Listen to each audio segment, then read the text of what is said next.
Well, 4 rounds down in the National Rugby League. It's gone very quickly. Ahead of the 5th round, it's time to look at Freddy's power rankings for both the players and the teams. Brad Fittler's alongside me. Nice to see you, Brad. Brace, how are you? Very good. Enjoying our time in Tracy's studios. We are ready to rock and roll. Let's get into your teams. There's been a bit of moving and shaking after another tipster's nightmare of a round. Having a look at the 10th place team, the Broncos. They've slipped down from 3rd after that loss to the Titans.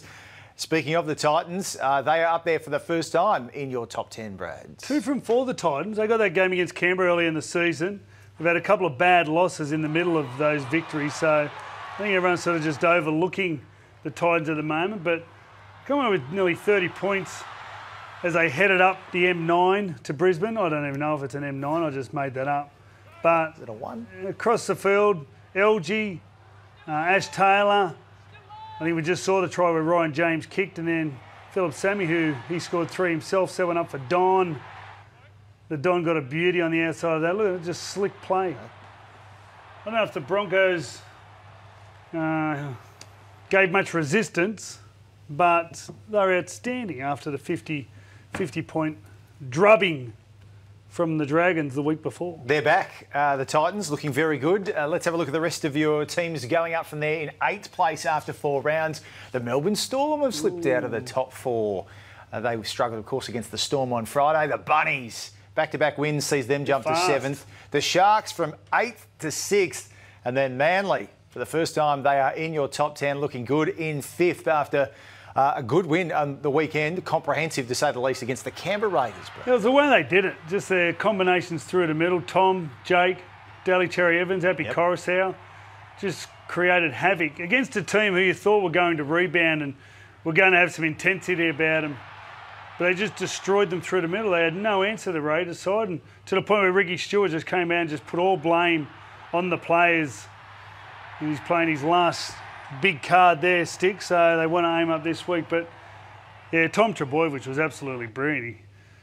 The set up the try on the left-hand side towards the death of the game was just incredible, where he just sort of shimmied, threw a basketball pass. He was just doing it all, Tom. They're optimistic about that ankle, though, so hopefully back sooner rather than later. He's had a few ankle problems, so yeah, let's hope he is back. He has. All right, let's continue looking up the power rankings for Brad in the top 4. The Panthers from 7th. Looking very good, aren't they? 3-1 to start the year. The Tigers from 6th up to 3rd place. There's been a lot of movement, hasn't there? There has. That's why the tipping's so hard. But Benji Marshall, the star, particularly in the first half, as the Tigers won again, this time against Parramatta. Yeah, there's a few stars. There's been a few stars for the Tigers. He brings the calmness. That was a beautiful pass, and Kwame somehow finds his way over. The defence wasn't that brilliant by the Parramatta side. But he's doing a wonderful job. Corey Thompson. Re-signed? Yeah, I think he might have made the power players list. Let's see. But mate, prior to this, they'd scored more points in this game than they had the last 3 weeks. Yep. So it's good to see them actually open their shoulders and show us that they can be creative and score some points. It was going to be a long season if it was going to be 10-8 every week. Well, let's continue looking at the power rankings, because while the Tigers are in good form, these guys are even better. Staying in 2nd spot, the Warriors, 4 from 4, their best ever start to the year. And gee, didn't they do a job against the Roosters, who are highly fancied on Saturday? Yeah, Tyra Harris, he's playing a real part over there on the right-hand side. Sean Johnson will come back this week. They did it all without him. That was Mason Lena. He was absolutely brilliant, not only in attack but defence as well. The big thing with this side is they score all over the park. So you had your halfback score on the right-hand side, you had your back row score on the left. This is Carter scoring the try out in the left in the centres. I think the last try was, that's right, over to the right-hand side winger. Fusatua. Absolutely brilliant, that's right. We've got to take a breath when we watch this team, because they are brilliant. They certainly are. They're one of 2 unbeaten teams after 4 rounds of the competition. The others, drum roll, wait for it, they don't move from top spot. The St George Illawarra Dragons, and they were outstanding. We were there at the Gong for their match against the Knights on Sunday. Just looking like a real complete football team very early in the year, Brad. Yeah, absolutely. And once again, this was a team that found it really hard to score points last year, especially at the back end of the season. But like the Warriors, across the park, they're dangerous across the park. Beautiful flick pass. Nana McDonald, he's been like another front row, Nana McDonald. Then they send it over the right-hand side. Ewan Aiken, Nightingale, Matt Duffy, They're all looking dangerous. So it was a really good atmosphere down there. They had 18,000 people. The Knights actually scored first points, and I thought after last week's 50 points, I was a little bit nervous for the Dragons, but they proved me wrong. They were just Jack de Belin in the middle. They did what they had to do, come up with some big defence at crucial times and allowed them all the time with the ball. And, yeah, wonderful afternoon. Great to see some points scored because previously up to that point, there'd been a lot of talk about the refereeing. Let's talk at some of your players now in the rankings and see whether that lines up with how Freddy's teams are looking after a month of rugby league. In number 10... What's doing, Freddy? Checho. He's not a player. There was no one more committed to their job on Friday night than Matt Checchin. Turn it up. He was as committed as I have seen any player, coach. He just kept blowing it. 33 of them. What a world record. So, another one. What'd you say, mate? Hey, not getting away with that. Cameron Smith sin bin, I think, was it for the first time ever? Luke Lewis sin bin. Here we go. Cam, get on side. Hey, and you? He said something again. See you later. Gone. Only There was one committed chappie. Certainly was. So he's in your top 10. He was in the top 10. Power rankings for the players. Yeah, just for total willpower. Yep, commitment certainly was. All right, let's have a look and see if some players actually made the list in 9th. Philip Sammy, we were just talking about him, the hat-trick hero for the Titans on Sunday night. Cam Murray for the Bunnies, who've just had back-to-back wins. Mason Lino, of course, we've seen him outstanding form for the Warriors. James Fisher-Harris, this is a fresh batch we've got here.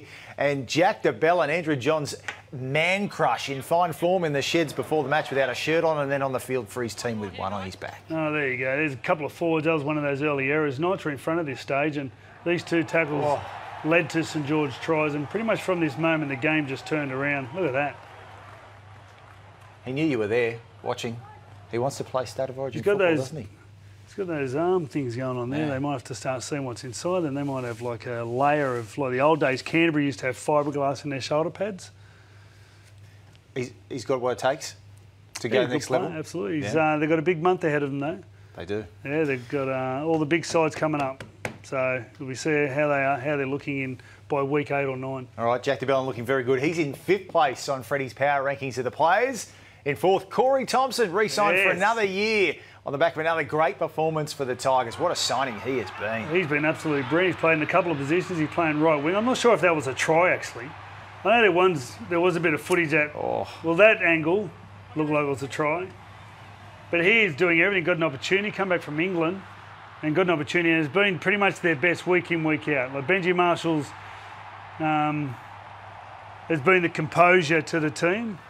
Well, this bloke has just been, error-free, saving tries, scoring them at the other end, and just, been an absolute ball of energy. He did a great job at Canterbury when he was here. I was a real surprise that he left the game so young, but great to see him with another opportunity. He's part of a very good-looking Tigers team at the moment as we continue to go deep into the top 4 on Freddy's list. Blake Green, how can you go past him at the moment? And Tommy Trbojevic, despite the ankle injury, what a match it was. On fire. And if you watch the game against Parramatta, they did something very similar, just tearing through the middle, that little combination with Jake and Appy. Daly Cherry Evans is always around close by. Look at his brother right next to him. They just keep doing this. They just keep doing it. It's not even it's no fluke, but it's hard sometimes to even think you can train against it because they do it so consistently. This is a great try. They were back into the game, Canberra. They got within 12 and then Turbo come down and put a bit of footwork on Aiden Caesar and then basketball over the top. An absolutely brilliant game. So I'm not sure if he's going to play this week, but what I hear is it'll be a week maximum. Okay. Tommy Turbo, he's in 2nd place. So who's number 1 in Freddy's player power rankings? Big bad Jimmy Maloney. No Nathan Cleary on Thursday night against the Cowboys. No worries. James Maloney put the 7 on his back and he was simply outstanding, Brad. That's right. And it started with his defence. His first tackle of the game was on Kyle Feld and he got an error out of Kyle Feld. That was his next major touch. Putting Viliami Kiko over on that left-hand side. Got a rebound here, ends up scoring a try. He was just in everything. Kicked a 40-20. I think he kicked 7 from 7 or 8 from 8.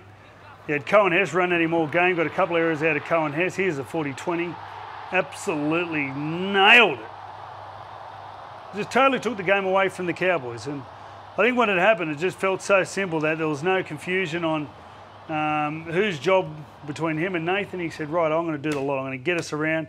He had the Peach playing a 5'8", who just sort of complimented when he could and jumped in. And, you know, he was a ball runner, so it was one of the best games I've seen James Maloney play, and I've got to say, one of the better games I've seen any halfback play. Freddie, looking at your player power rankings, can't help but notice there's a lot of Origin contenders there. Is there? Jack DeBellin. Am I biased? Blake Green, Tom Trbojevic, James Maloney. I mean, you've got a guy. Cam Murray. There's a couple of halves there that look very good. Will Checho get the job? Are we might be even looking at Big Chucky. I mean, the James Maloney, Blake Green form, it's hard to ignore, isn't it, at the moment? Oh, they've been great, especially with Blake Green. Like, for what the Warriors do and who they've got and how they're going about things, he just has this unbelievable knack. He's just fitted in nicely there. He hasn't got a big ego. He just plays his part. He kicks when he needs to. He takes the ball off Sean Johnson when he knows it should be taken away from him, and it's working a treat. He's playing a real mature game of football and 4 from 4. And Turbo Tom, he's the kind of player that could play fullback or wing as well. Yeah, centre. He's played for Australia in the centre. So, yep. You know, he's just sort of, if he's in that sort of form still and he's fit and healthy, he just seems like one of those players that should be well and truly in the mix. Okay, love your work, Brad. Freddie's power rankings for the teams and the players after 4 rounds of the competition.